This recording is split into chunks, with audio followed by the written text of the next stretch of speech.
Muchas gracias, Guillermo, por permitirme esta mañana estar acá frente a este público en compañía de estas personas de las que ya había tenido referencias.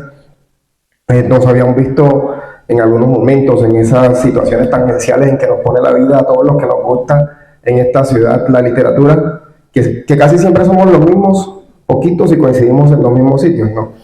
Y bueno, Cindy ya anticipaba la respuesta que te había dado hace un rato, que no es una respuesta por pretensión. Mucha gente considera que yo soy pretencioso, que soy ególatra.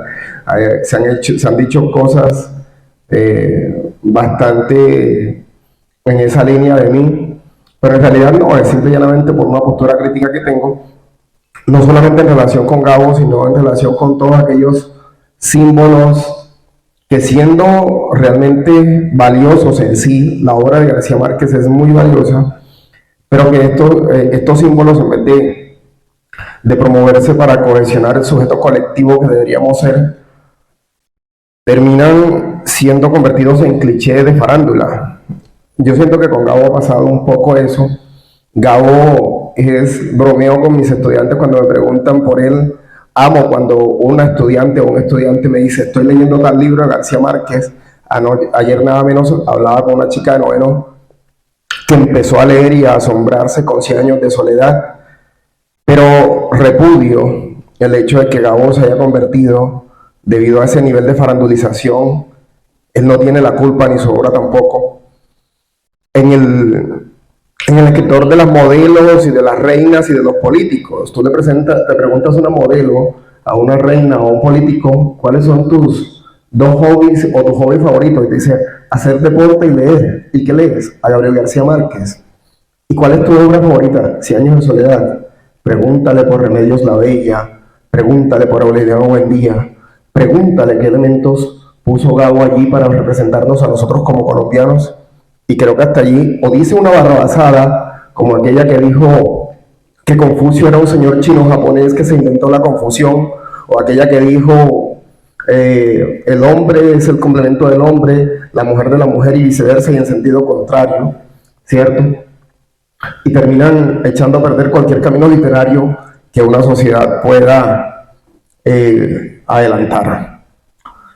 Sí, en realidad no soy amante de tener obras como que ni obras ni autores, como que en esa clasificación de preferidos o predilectos, porque creo que lastimosamente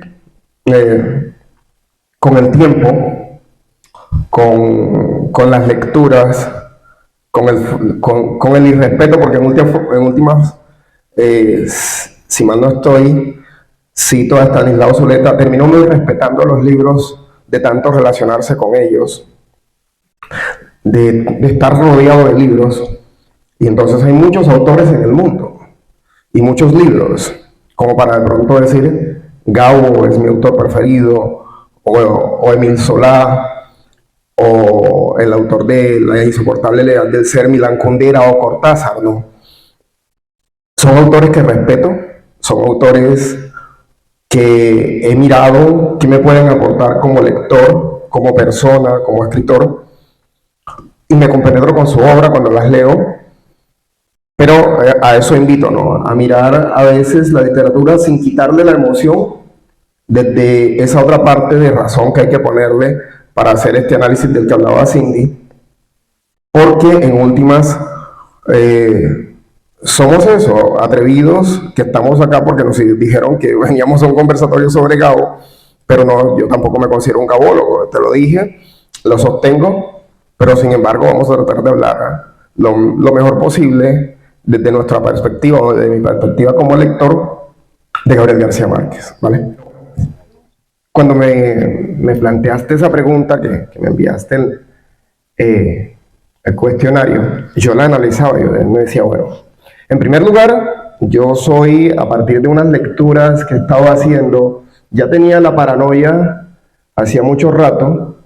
Entre mis posiciones está una crítica lo más metódica y orgánica que he podido de lo que es la sociedad tecnocrática, con cada uno de los aparatos esos que son nos los han vuelto necesarios, pero, que tampoco, pero también nos han hecho depender demasiado de ellos, ¿no? Casi hasta el grado de la adicción, me atrevería a decir yo, ¿no? Entonces, a partir de esas lecturas, todo lo que aparece publicado en internet, para mí está bajo el lente de la sospecha. De alguna manera, lo que aparece en la pantalla de un celular o de un computador, incluso un televisor, refiriéndonos un poco a Platón, no son más que apariencias, ¿no? A veces veo una foto mía y me pregunto, ¿sí seré yo?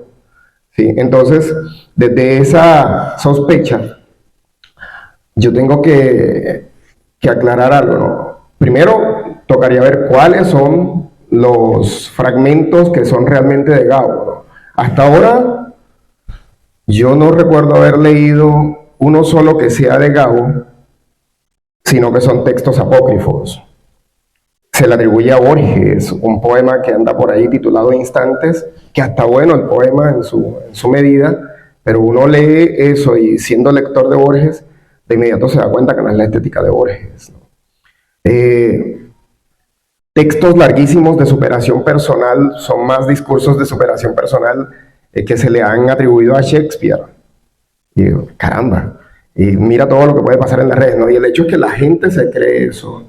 La gente se cree porque en últimas lo que aparece en la televisión acompañado de imagen y audio, lo que aparece en las redes, se ha vuelto para nosotros sinónimo de verdad. Es decir, están manipulando nuestra idea de verdad, nuestra relación con la realidad, nuestra interacción con el mundo a partir de las redes, ¿no? Y entonces yo esperaría que al menos la literatura se librara de eso, pero para hacerlo, pues tocaría que hiciéramos un poco caso, un poco más de caso a eso que dijo Cindy, a ese consejo que dio, que es el de leer más poesía, sobre todo si les interesa ser escritores al menos funcionales en sus carreras o como profesionales. Esa habilidad de la síntesis es importantísima. Leer ensayos para desarrollar la capacidad argumentativa y el pensamiento crítico, ¿cierto? Para que las redes, hacer este ejercicio de lectura, para que las redes no nos estén dictando lo que nosotros debemos concebir como verdad. En ese sentido, pongo bajo sospecha el hecho de que los textos que allí aparezcan sean de Gabo, porque creo que todavía en vida él se refirió a uno de ellos, planteando que le daba un poco de escozor y lástima que la gente pensara que él había escrito un texto tan cursi, ¿no? Y así está toda pintada Santa Marta, ¿no? Sí. De frases que uno dice, bueno, ¿y de dónde se supone que son las obras? Sí, uno va a las obras y no las encuentra. Pero bueno, más allá de eso, hay que reconocer también que toda forma de prosa es poética si alcanza un vuelo literario. Así no tenga los elementos que Gabriel García Márquez puso en su prosa, que es muy particular, ¿no? La prosa de García Márquez está trabajada a partir de un requerimiento rítmico que él mismo ideó a partir de quizás el recurso que mejor utiliza, que es la adjetivación. Es un maestro de la adjetivación. Es un maestro de la adjetivación. Y bueno, partiendo de allí, siendo lector de García Márquez de hace mucho tiempo, a veces releo textos breves o fragmentos de los libros que tengo. Hace como un par de meses agarré el ejemplar de 100 años de soledad que tengo en mi armario. Duré más de 6 años sin un ejemplar de 100 años de soledad porque había regalado uno y dije que no lo quería tener. Es una obra que me resulta como lectora adictiva cada vez que la abro. Entonces lo agarré, lo ojé y lo volví a poner en su lugar, ¿no?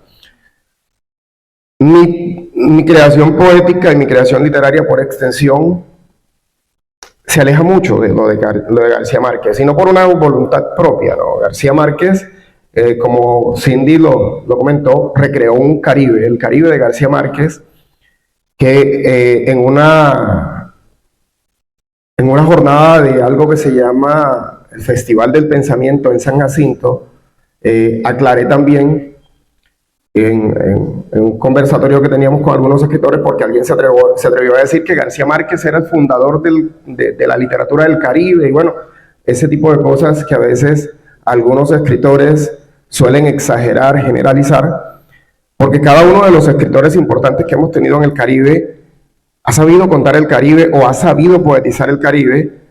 Ya Cindy daba unos ejemplos, pero yo mismo, que ahí sí me considero un estudioso de la obra de Manuel Zapata Olivella, porque es una obra que me interesa, sobre la cual estoy haciendo ciertos apuntes. Para el mes de junio hay una presentación que tengo en torno a la obra de Manuel Zapata Olivella.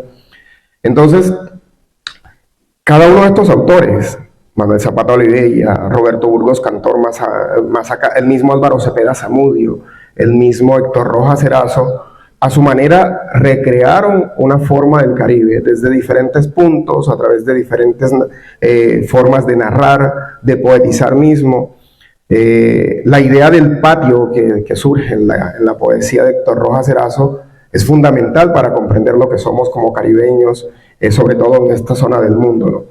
Y bueno, García Márquez lo hizo a su manera, para mí valiosa, respetable, pero pues yo voy por otros lados. Mi asunto con el Caribe, si de pronto ayer me mandaste una foto de este o cualquier otro lunes, que es quizás la novela que más ha corrido en estos tiempos, gracias a algunos ejercicios de amigos, amigas, que suelen ser benévolos con lo que uno escribe, y entonces esa obra ha sido bastante difundida.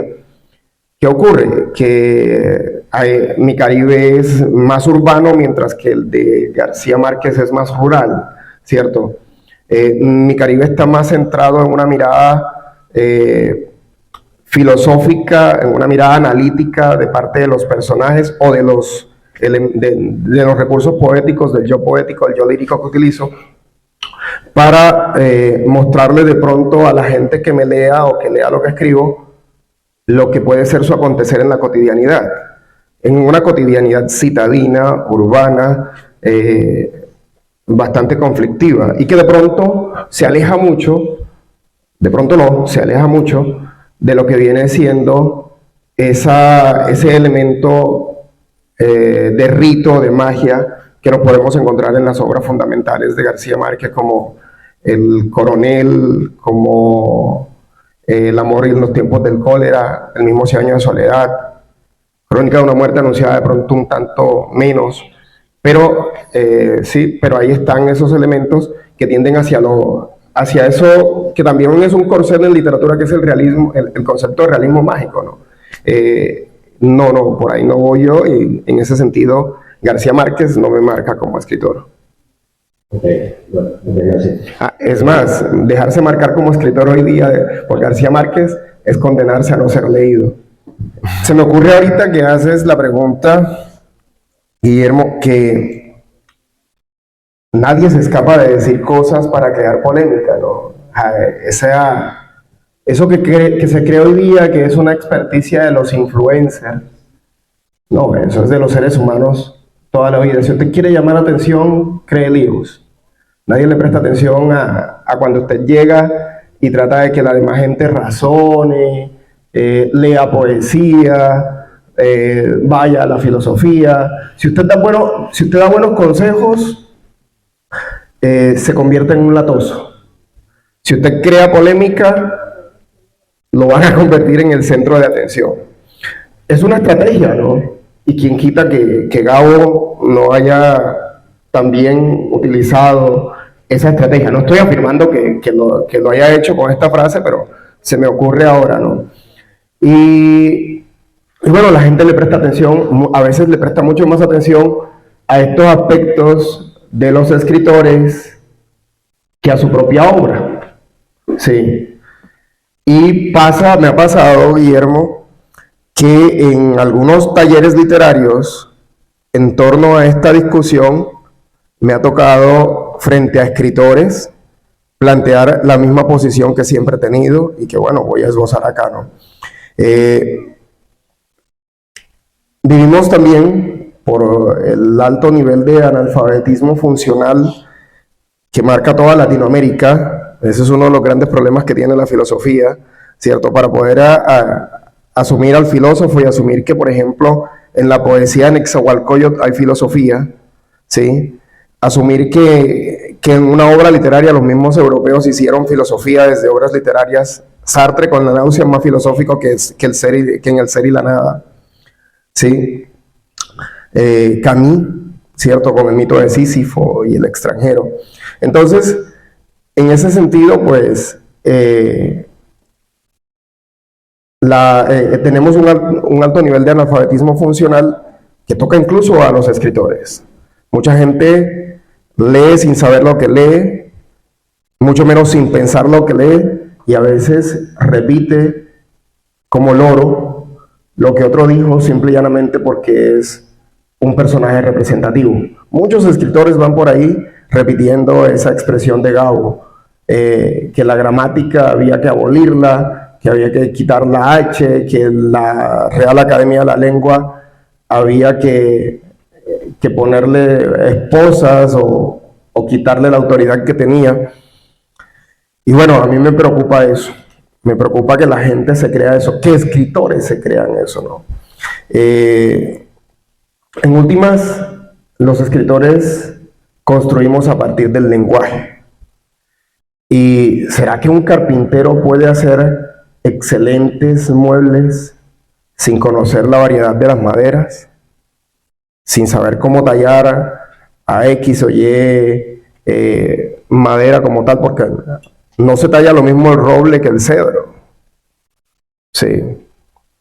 O que un albañil pueda hacer muy buenas casas sin construir los rudimentos, sin conocer los rudimentos de la albañilería, ¿cierto?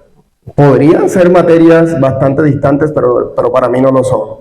Si el escritor quiere escribir, incluso romper las reglas del lenguaje, como lo hizo José Saramago, tiene que conocer las reglas del lenguaje.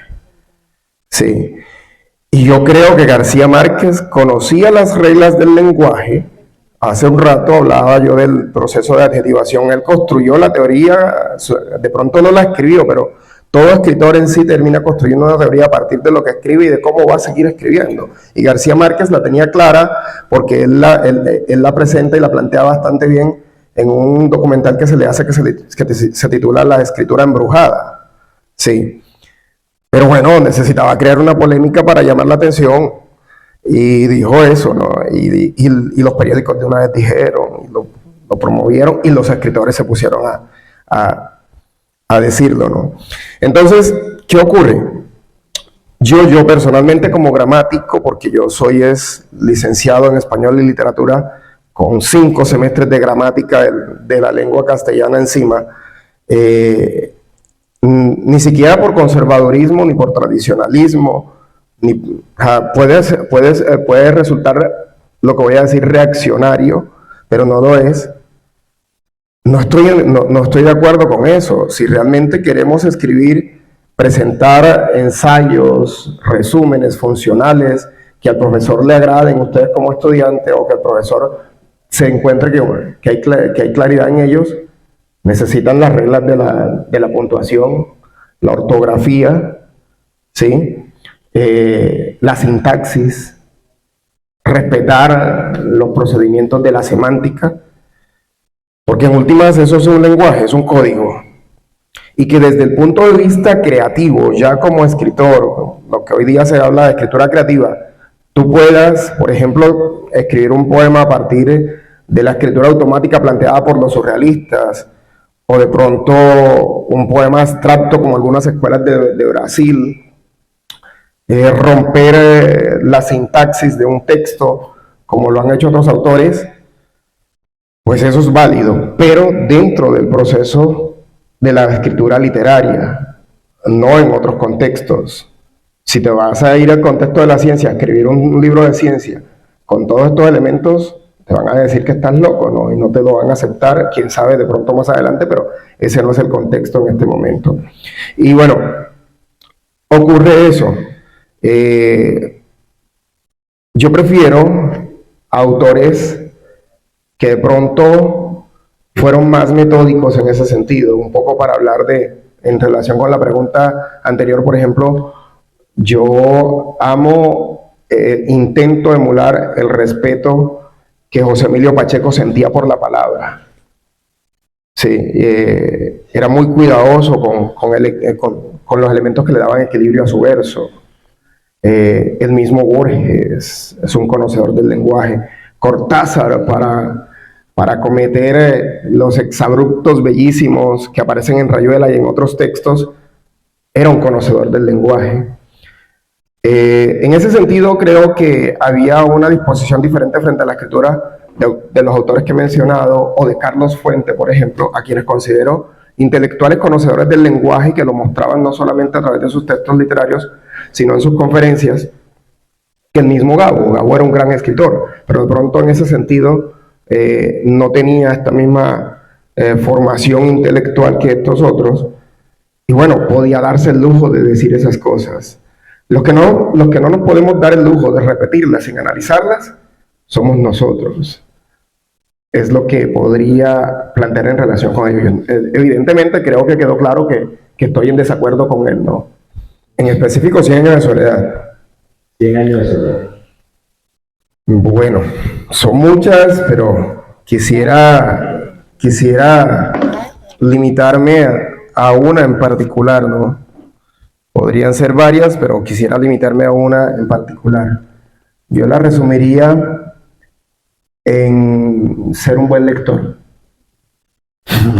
Ser un buen lector. Hace un rato, en toda esta conversación que estamos teniendo en el día de hoy, yo mencionaba el concepto de analfabetismo funcional. Como profesor que ha hecho proyectos y trabajos sobre los procesos lectores en esta ciudad y en otros lados, una de mis grandes preocupaciones es precisamente las dificultades de lectura que tenemos a nivel social.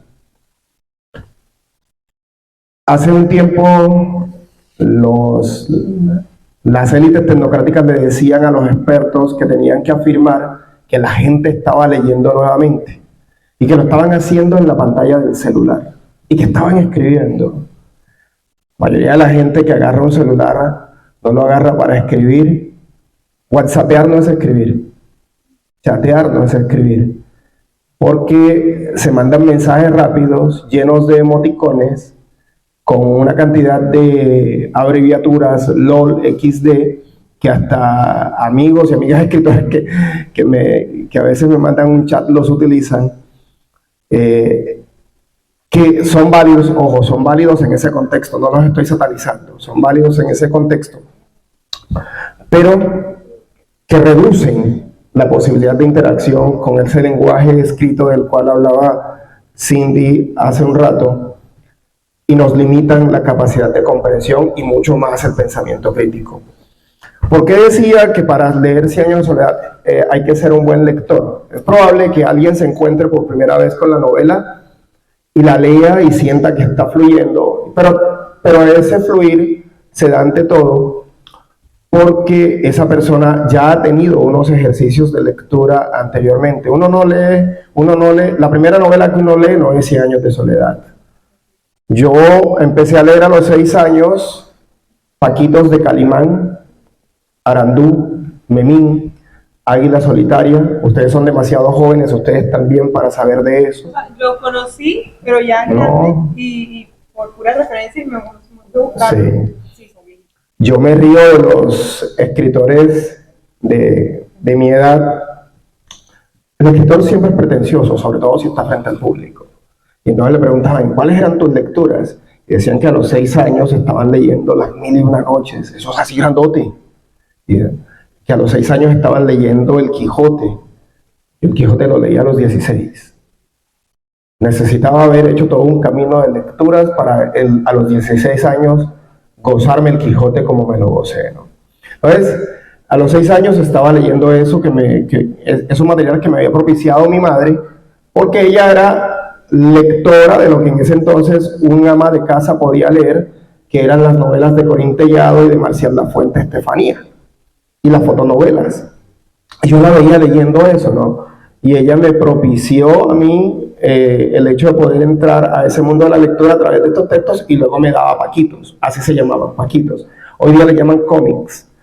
Sí, entonces, desde esos 6 años hasta los 13 o 14, cuando me encuentro con 100 años de soledad, hubo un mundo de lecturas que, pues, sin pretensión alguna, creo que muchos chicos de 14 años hoy día, gracias a su relación precoz con la tecnología, los padres de familia, la mamá, el papá se deshacen de un niño molesto entregándole una tablet o un celular a los 3, 4 años, dicen, no, para que se entretenga. Entonces, ahí no hay una relación con la lectura. Sí, hay una relación con otros códigos que no quiero satanizar, pero con los que hay que tener cuidado. Entonces, ¿qué ocurre? Yo he encontrado a chicos en colegios de bachilleratos públicos y privados, no hay que hacer esa discriminación, públicos y privados igual, que no saben leer, mucho menos escribir. Tú le das a ese chico un fragmento, por no decir el libro, un fragmento de 100 años de soledad, y es probable que no sepa qué hay allí. Y cuando tú no entiendes algo, lo primero que vas a decir, eso es aburrido. Una de las formas, uno de los mecanismos ideológicos y políticos que han utilizado para alejarnos de la lectura es meternos el cuento de que la lectura es aburrida, y mucha gente lo repite, ¿no? Pero es que te hicieron creer que era así porque te distanciaron de ella. Cuando tú vives cercano a un mundo de libros y de la lectura, te das cuenta que no solamente es, que la lectura no es solo un acto de entretenimiento, es un acto de placer, y cuando hablo de placer me estoy refiriendo a una relación entrañable entre el ser humano y el conocimiento del que ustedes hablaban hace un rato, ¿no? Conocer, ya sea en el campo de las ciencias, ya sea en el campo de las artes, conocer en cualquier ámbito, descubrir el conocimiento, construir conocimiento, es un acto placentero. Y a la sociedad contemporánea, a ustedes, tal vez a nosotros en cierta medida, nos han distanciado de ese placer. Nosotros no vivimos en una sociedad del placer, el placer se construye.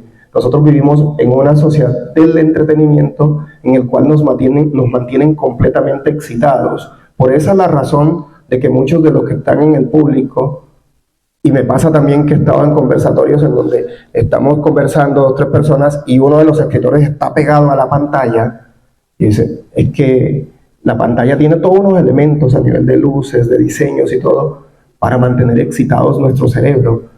Revisen cuánto tiempo le dedican a la pantalla del celular durante el día y se van a dar cuenta y a veces y van hasta sentir culpa, porque a veces son más de 8 horas. Si suman todos los minutos que revisan la pantalla, son más de 8 horas. Sí. Entonces, sí, se reduce a eso. Para poder enfrentarse a una obra literaria que comienza con un error en sus primeras ediciones, que ahí viene lo de la gramática, ¿cierto? En las primeras ediciones había, muchos años después, frente al pelotón de fusilamiento, el coronel Aureliano Buendía había, y eso era un error gramatical que estaba allí, luego los editores lo corrigieron.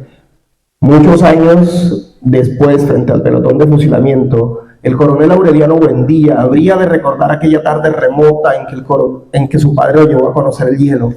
Macundo era para entonces una aldea de 20 casas de cañabravas ordenadas a lo largo de un riachuelo de aguas diáfanas y cristalinas que corrían por entre enormes piedras pulidas, blancas y pulidas como huevos prehistóricos. Interesante que además la palabra diáfano es una palabra que aparece en la obra de Gabo en muchísimas cosas. Una palabra con la que él se casa, literalmente. Así es, un adjetivo, la adjetivación, ¿no? Entonces, eso, ¿no? Les repito, para poder enfrentarse a 100 años de soledad y disfrutarlo como lo está haciendo esa estudiante de noveno que ayer me dijo, profe, voy por la página 40, que me permite a mí decir, esta chica se está disfrutando de esa novela. Es una chica que hace unas semanas estaba leyendo 3 obras de Shakespeare. Y ya tiene un hábito. Sí, y que de 6º, 7º grado viene conmigo participando en actividades de oratoria, escribiendo ensayos y haciendo discursos. Entonces es una lectora que se iba a encontrar con 100 años de soledad y todo el mundo maravilloso que esta novela le iba a presentar desde la primera hasta la última página, hasta cuando el último de los Buendía descubre el diario de Melquiades para enterarse que aquellas estirpes que están condenadas a 100 años de soledad no tendrán una segunda oportunidad sobre la faz de la tierra, ¿cierto? Entonces nos vamos a encontrar con eso. Hay que ser un buen lector para poder leer 100 años de soledad. Es el consejo que les doy. Lean, lean. Y no en la pantalla del celular. Nada más sabroso que andar en el bolso, cargar en el bolso un libro de poesía. Este es el libro que más cargo últimamente. Fue un regalo de mi hija de 15 años. Una lectura tremendísima. Es un compendio de poemas de Constantino Cavafis. Resistan ante la avalancha de la democratización de su existencia, llevando un libro en el bolso, el que sea.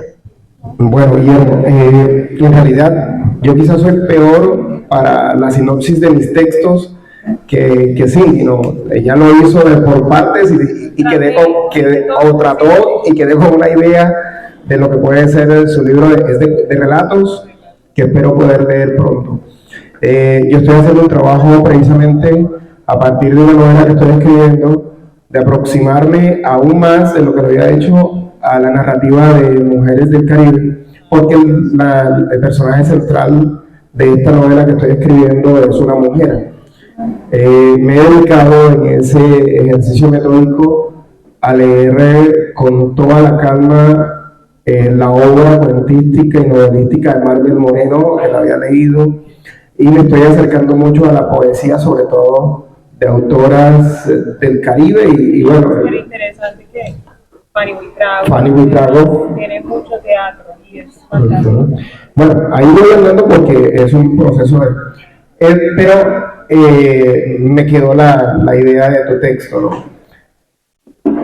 En relación con la pregunta o con lo que me pides que haga, Guillermo, yo les recomendaría no escuchar una sinopsis o un comentario mío. Parábola del Vacío tiene una ventaja desventajosa para mí, porque le cedí los derechos de publicación a SECAR, la universidad en la que me gradué. Ellos iban a hacer una publicación en físico finalmente, pero se metió la pandemia, eso quedó. Y Parábola del Vacío se puede acceder a él a través de ese enlace que te envié a ti de manera completamente gratuita. Ustedes pueden colocar Parábola del Vacío en sus David Huertas y aparece el libro completo sin ningún costo y se puede leer y descargar allí si quieren hacerlo, ¿no? Hay otro asunto, ¿no? En esta sociedad contemporánea de bajos niveles de lectura, en la que no solamente importa el hecho de que no se lee, sino que cuando se lee hay que saber qué es lo que se lee y cómo leerlo, lo decía Cindy, ¿cierto? A los escritores de hoy, sobre todo los de este Caribe que está bastante maltratado por los procesos editoriales, por los procesos culturales que no existen prácticamente, es decir, el escritor, sobre todo cuando está en proceso de publicación, le toca hacer algo que puede resultar horroroso, pero uno se acostumbra, ¿no? Los amigos de uno le compran el libro y lo compran más como para colaborar y nunca lo leen, ¿no? Yo creo que lo usan hasta para trancar la puerta o para coger una silla, una mesa, una silla y que no se la dé, ¿no? Entonces eso es complejo. No te vas a encontrar tú en unas circunstancias como esa alguien que hable de tus libros, muy poco. Los estudios que se hacen en los claustros universitarios son sobre los autores con ya cierto nivel de reconocimiento. Y bueno, la gestión a nivel de librerías también es casi nula, porque aquí en Cartagena hay 4 librerías, hasta ahora con una nueva librería que se abrió, que es Remedios La Bella, en donde escuché una conferencia hace poco de Luxio Ordine, que es quizás una de las mejores lecturas que se podría hacer de la obra de García Márquez y de 100 años de soledad.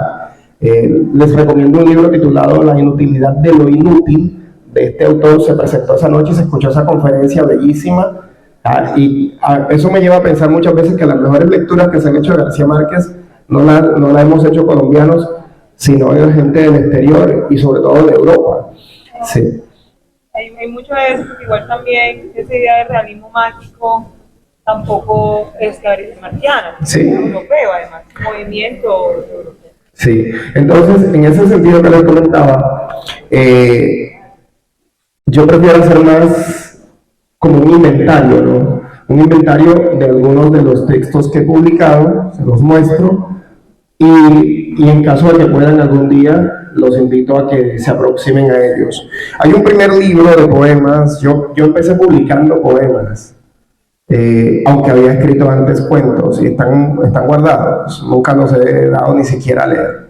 Hay un primer libro de poemas que publiqué en 2008 titulado Los anuncios de cualquier soledad, en esta edición. Estoy pensando en reeditarlo con un proyecto editorial que tengo que se llama Mendicante, con el cual aspiro más adelante a publicar obras de otros autores. Por ahora empecé con un proceso de autopublicación, algo que mucha gente condena y que yo pues pienso que si se hace con cierto nivel de revisión, de dignidad, es el camino de muchos de los escritores.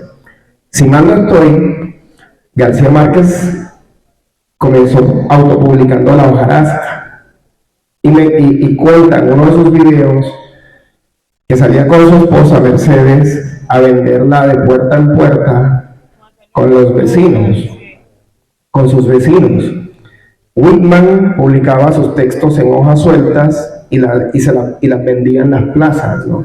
Entonces hoy día la gente que se cree rectora y jueza de los procesos te dice a ti, eso de la autopublicación, ¿no? Yo pues asumo que el proceso de autopublicación me ha servido para muchas cosas. Si mis libros no hubieran salido a la luz, no estaría aquí esta mañana. Guillermo ni siquiera se hubiera enterado de mi existencia como escritor. Entonces ha sido así, ¿no? El primer libro, como les decía, Los anuncios de cualquier soledad, de 2008. Luego hice algo, ¿no? Antes de que el enlace ese que les dije saliera publicado, yo hice esta publicación artesanal de Parábola del Vacío. Fueron 54 ejemplares que se vendieron todos, es decir, es una edición agotada. Sí, se vendieron en ese entonces con el objetivo de publicarlo en físico, pero ha quedado allí. No, hay otro tipo de publicaciones que manejo, que les llevo por ahí como un poemita, es un adhesivo que se le puede quitar la parte de atrás y pegarlo en un libro o una libreta. Ahí está.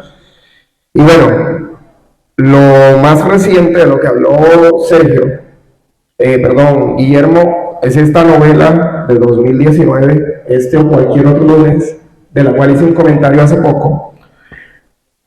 Más reciente, la publicación de esta otra novela, La punteada línea de los días, que también me es una novela entrañable. Está siendo leída por alguna gente a la que parece que el asunto que está planteado en esa novela le ha gustado. Pero en medio de todo eso, hay una publicación que quiero mucho. Esto que está aquí. Son 7 poemas que están relacionados con algo que no suelo escribir en mi producción regular. Son 7 poemas relacionados con lo que fui de niño, con el tema de la infancia, ¿no? Y se me dio por colocarlos aquí, recuento de cicatrices, y pasa algo con esto, ¿no? Es algo llamativo, pequeñito, que además de lector, profesor y escritor, yo me considero un vendedor. Yo fui hijo de tendero y tendero. Y hay escritores que me dicen, yo tengo que regalar mis libros si tú lo vendes. Y yo en ese sentido soy como un paisa. Si tengo que venderte un hueco, te lo vendo. Sí. Entonces, con esta publicación, voy a diferentes partes del país, a veces invitado, otras veces porque me da la gana a mí ir. Si yo no tuviera un trabajo horario, pasara viajando y vagando. Y bueno, con esta publicación suelo pagar hotel, comida, todo el asunto, en donde quiera que voy. Esa y muchas otras cosas la hace entrañable. Y bueno, era como el inventario que quería hacerles, ¿no? Ya lo que está en un libro como tal, creo, aunque vivimos en una sociedad supremamente difícil, ya lo tienen que comentar son quienes tengan la posibilidad o el valor de leerlos. Yo pues cierro allí y los invito a eso, ¿no? A los que hemos insistido esta mañana, a leer desde una perspectiva de formación personal, desde una búsqueda, una indagación por ustedes mismos, porque la lectura sirve para eso, para indagar por lo que somos. Una obra literaria, un libro filosófico, incluso científico, puede tener entre sus páginas la línea que te revele lo que eres o lo que puedes llegar a ser. Y es supremamente lastimoso que la mayoría de las personas de hoy día estén permitiendo, para ponerlos en los términos que tú planteaste, estén permitiendo que les nieguen eso, encontrarse con ustedes mismos, para poder después, en lo posible, ofrecerse a los demás.